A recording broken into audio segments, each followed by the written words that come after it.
किसी तस्वीर में हाथों में डाइवोर्स के बैनर है तो किसी तस्वीर में हाथ में शराब की बोतल। किसी में पति के साथ अपनी शादी की तस्वीर को फाड़ रही है तो किसी में अपनी शादी की तस्वीर को कुचलते हुए नजर आ रही है। आजकल ये तस्वीर सोशल मीडिया पर काफी वायरल है, जिसमें एक तमिल अभिनेत्री नाम शालिनी अपने तलाक का जश्न मनाते तस्वीरें शेयर कर रही है। आपने pre wedding photoshoot, anniversary photoshoot, birthday photoshoot के बाद पहली बार किसी महिला को अपने तलाक के बाद फोटोशूट करवाते हुए खुशी का इजहार करते हुए इससे पहले नहीं सुना होगा, क्योंकि दुनिया भर के 10 बड़े रिग्रेट में एक रिग्रेट होता है डाइवोर्स, जिसे उर्दू में तलाक और हिंदी में संबंध विच्छेद कहते हैं। लेकिन तमिल अभिनेत्री शालिनी ने अपने इस रिग्रेट को जश्न में बदल दिया, जिसका मीडिया बड़ा गुणगान कर रहा है। नमस्कार दोस्तों, मैं राजीव चौधरी। आखिर तमिल अभिनेत्री शालिनी के इस जश्न के पीछे की कहानी क्या है? क्यों वह शादी से निकलकर इतनी खुश है? उसने तो धर्म मजहब की दीवार तोड़कर रियाज को चुना था। कभी शादी की फोटो शेयर करते हुए खुशी का इजहार करने वाली शालिनी आज अपनी तलाक की फोटोज को शेयर करते क्यों लिख रही है कि एक तलाकशुदा महिला उन सब के लिए संदेश है जो बेवाज महसूस करते हैं। एक गलत आदमी को छोड़ना ठीक है क्योंकि आप खुश रहना डिजर्व करते हैं। कभी भी कम पर समझौता ना करें, अपनी जिंदगी का कंट्रोल अपने हाथ में रखें। ये उसकी इंस्टाग्राम की पोस्ट है। दरअसल डाइवोर्स फोटो शूट के खुशी के इजहार वाले फोटो दिखाने वाली मक्कार मीडिया एक सच को छुपा रही है कि शालिनी लव जिहाद के चंगुल से जिंदा वापस लौट आई। क्योंकि शालिनी की इस खुशी के पीछे की कहानी कुछ यूं है कि टीवी एक्ट्रेस शालिनी को मुल्लुम मलारूम शो से काफी लोकप्रियता हासिल हुई थी। उसने शादी की, फिर अपने पहले पति को छोड़कर शालिनी ने सोचा अब उसकी जिंदगी उसकी है। इसके बाद वो एक डांस शो के लिए दुबई गई। दुबई में उसे मिला मोहम्मद रियाज। दोनों की नज़र मिली और शालिनी को पहली ही नज़र में प्यार हो गया। वो जल्द ही प्यार में पड़ गई। अब मोहम्मद रियाज भी तलाकशुदा था। शालिनी को कब्जाने के लिए उसने उसे प्योर सेक्युलर बनकर दिखाया, निकाह किया और एक बच्ची भी पैदा हो गई। शालिनी की जवानी ढलने लगी। रियाज शराब का नशा करता था और काफिर बीवी पर अत्याचार करने लगा। कुछ समय पहले एक चैनल को दिए इंटरव्यू में शालिनी ने रियाज को साइको बताते हुए कहा था कि कई बार हिंसा के कारण उसे गंभीर चोटें आई। गाली गलौज तो हर रोज का तमाशा था। यानी जमकर उपभोग करने के बाद शालिनी को मानसिक और शारीरिक तौर पर इतना प्रताड़ित किया कि शालिनी को तलाक लेने के लिए बाध्य होना पड़ा। उस पर भी रियाज मियां तलाक देने को तैयार नहीं था। आखिर हाथ आई बकरी को कैसे जाने देता। इसलिए बड़ी कठिनाइयों से मुक्त हुई शालिनी इस तरह छिछोरेपन के साथ स्वतंत्रता का उत्सव मना रही है। मनाना भी चाहिए, अंततः एक नरक से बाहर जो आई है। पर शालिनी और मीडिया को, समाज को ये पूरा सच बताना चाहिए, क्योंकि ये केवल एक शालिनी की कहानी नहीं है। फिल्म स्टार, टीवी कलाकारों के जीवन के कई किस्से हम पहले भी बता चुके हैं। आज फिर बता रहे हैं कि कैसे गैर मजहब की लड़की से निकाह किया जाता है और उम्र ढलने के बाद उसे बाहर का रास्ता दिखाया जाता है। साल था 1997। एक बंगाली हिंदू पिता आशीष भवानी की लड़की अधुना भवानी ब्रिटेन में रहती थी। एक अच्छी हेयर स्टाइलिस्ट थी। वहां से किस्मत आजमाने मुंबई आई थी। मुंबई आकर उसका सामना हुआ मशहूर सेक्युलर आदम जावेद अख्तर के बेटे फरहान अख्तर से।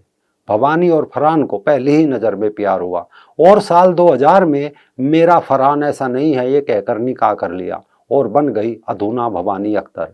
फरहान ने 2 बेटी पैदा की, एक साक्य अख्तर, दूसरी अकीरा अख्तर।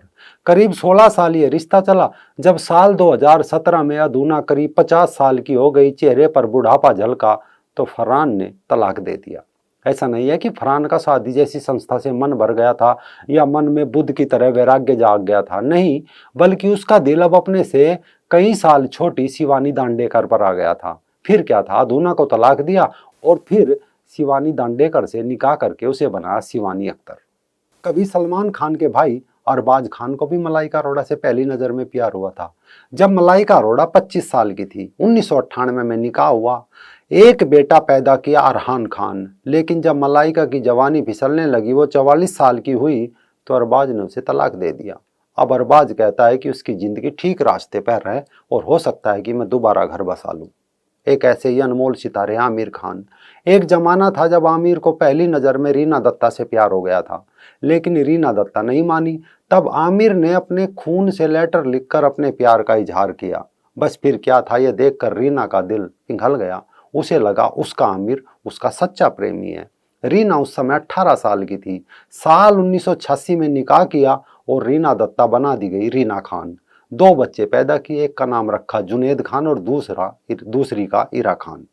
जब साल 2002 में रीना 36 साल की हुई तो आमिर खान के अनुसार किरण को देखकर उसे एहसास हुआ कि वो उसके बिना अपनी लाइफ के बारे में सोच भी नहीं सकता। बस फिर क्या था, रीना को तलाक दे दिया और साल 2005 में अपने से कई साल छोटी किरण राव से निकाह करके किरण खान उसे बना दिया।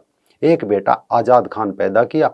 अब किरण ही कौन सा हमेशा जवान रहती। जब किरण की भी जवानी फिसली तो 48 साल की किरण राव को भी रीना दत्ता की तरह बाहर का रास्ता दिखा दिया। ये एक किस्सा नहीं है, न ये कोई अचानक होती घटना है, बल्कि अनेकों किस्से देखकर लगता है जैसे ये सब एक सोची समझी जिहाद है। क्योंकि इन कथित सुपरस्टारों का दिल कभी किसी गरीब मुस्लिम लड़की पर नहीं आता, इनका दिल ही हिंदू लड़कियों पर आता है। और जब इनका दिल भर जाता है तभी उसे बाहर का रास्ता दिखा देते हैं। कभी हिंदी फिल्मों में उभरती एक नायिका थी अमृता सिंह। सैफ अली खान को अमृता की मुस्कान बहुत पसंद आई, वो अमृता को दिल दे बैठा। साल 1991 में अमृता से निकाह किया, सारा अली और इब्राहिम अली खान पैदा किए। जब अमृता 40 साल की हो गई, उसके चेहरे पर बुढ़ापे की हल्की लकीरें उभरने लगी तो सैफ अली खान ने अपना दिल अमृता से लेकर अपने से कई साल छोटी करीना कपूर को पकड़ा दिया। अब करीना से तैमूर अली खान और जागीर अली खान पैदा हो चुके हैं। कभी निरमा साबुन की ब्रांड एम्बेसडर रही संगीता बिजलानी थी। क्रिकेटर अजरुद्दीन को पहली ही नज़र में संगीता से कथित प्यार हो गया था। उस दौरान अजरुद्दीन शादीशुदा और 2 बच्चों का बाप भी था। फिर भी संगीता ने धर्म से ऊपर उठकर यह रिश्ता बड़ी ईमानदारी से निभाया। लेकिन अजरुद्दीन मजहब से ऊपर ना उठ सका, दीन का पक्का था। जब संगीता की उम्र 50 के पार पहुंची तो अजहर किसी बैडमिंटन प्लेयर की तरफ दौड़ पड़ा, संगीता से अपना दिल वापस मांग लिया, यानी यहाँ भी तलाक हो गया। ये तस्वीर है पायल नाथ की। एक जमाना था उमर अब्दुल्ला को भी पहली नज़र में पायल नाथ से प्यार हुआ था। पायल नाथ भी इसे प्यार समझ बैठी। पायल ने सोचा उसका उमर उससे ताउम्र रिश्ता निभाएगा। वो मजहब बदलने को तैयार हो गई। उसे उस समय सिवाय अब्दुल्ला के कुछ नहीं सूझा। धर्म की दीवार पार करके पायल ने साल 1994 में शादी कर ली।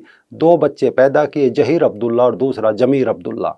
जब पायल 40 साल की हुई तो उमर अब्दुल्ला ने उसे तलाक दे दिया। आज पायल नाथ दर दर भटक रही है। कभी दिल्ली की मुख्यमंत्री रही शीला दीक्षित की बेटी लतिका ने भी 1996 में सैयद मोहम्मद इमरान से शादी की थी। राजनीतिक और बड़े घर की बेटी थी, सोचा धर्म मजहब तो सब फालतू की चीज़ है। लेकिन जैसे ही लतिका की जवानी दरकी तो इमरान ने लतिका पर जुल्म ढाने शुरू कर दिए और यहाँ तक उसकी जान तक लेने की कोशिश की गई। उसकी संपत्ति भी हड़प ली गई, जैसा कोर्ट में आरोप है। यानी एक बड़ी माँ की बेटी एक बड़े नेता की बहन कुछ ना कर सकी और तलाक लेकर घर बैठ गई। यह तस्वीर असम की कांग्रेस विधायक रूमी नाथ की है। साल 2012 में रूमी को समाज कल्याण विभाग के लोअर डिवीजन असिस्टेंट के पद पर तैनात जाकिर से पहली नज़र में प्यार हो गया था। इसके लिए रूमी ने अपने पति डॉक्टर राकेश कुमार सिंह को तलाक दे दिया। आज रूमी के शरीर पर कई जगह चोट और जले हुए के निशान हैं। रूमी का आरोप है कि पैसों की जरूरत पूरी नहीं कर पाने की वजह से जाकिर उसे अक्सर पीटता रहता था। आप सोच रहे होंगे कि आज फिर इन किस्सों की दुकान खोलकर हम क्यों बैठे हैं। दरअसल सेलिब्रिटीज और बड़े लोगों की प्रेम कहानियां लोग बड़े चाव से सुनते हैं, लड़कियां बड़े चाव से पढ़ती है। उन्हें लगता है कि जब कोई सवरा भास्कर फहद मोहम्मद की हो सकती है, कोई सीमा सचदेव घर से भागकर सोहेल खान से निकाह कर सकती है, कोई मलाइका अरबाज की हो सकती है, कोई गोरी शाहरुख खान की हो सकती है, कोई रीना या किरण राव आमिर खान की हो सकती है, कोई शालिनी मोहम्मद रियाज की हो सकती है, तो हम किसी अब्दुल या मोमिन के क्यों नहीं हो सकते। ये सोचकर वो शिकार हो जाती है। लेकिन तब इनके तलाक के किस्से नहीं, बल्कि अखबारों में ये छपता है कि नेहा की लाश कहीं गड्ढे में मिली, शमशाद फरार, कहीं सूटकेस में मिलती है, या फिर दिन दहाड़े कोई तौसीफ गोली से उड़ा देता है। किसी निमिषा से फातिमा और रफीला बनी लड़कियों को आतंकी बनाकर खाड़ी देशों में भेज दिया जाता है। आज शालिनी का जश्न केवल तलाक का जश्न नहीं है, बल्कि उसके वापस जिंदा लौटने का जश्न भी इसे कहा जा सकता है। लेकिन हर किसी की किस्मत शालिनी या किरण राव की तरह तो नहीं होती। कुछ प्रिया को शमशाद से निकाह करने पर अपनी मासूम बेटी के साथ घर के फर्श के नीचे भी दफन होना पड़ता है, क्योंकि जब कोई लड़की इनमें अपना प्यार देखती है तो वो भूल जाती है कि वो सिर्फ इनकी जन्नत पाने का रास्ता है, कोई मंजिल नहीं।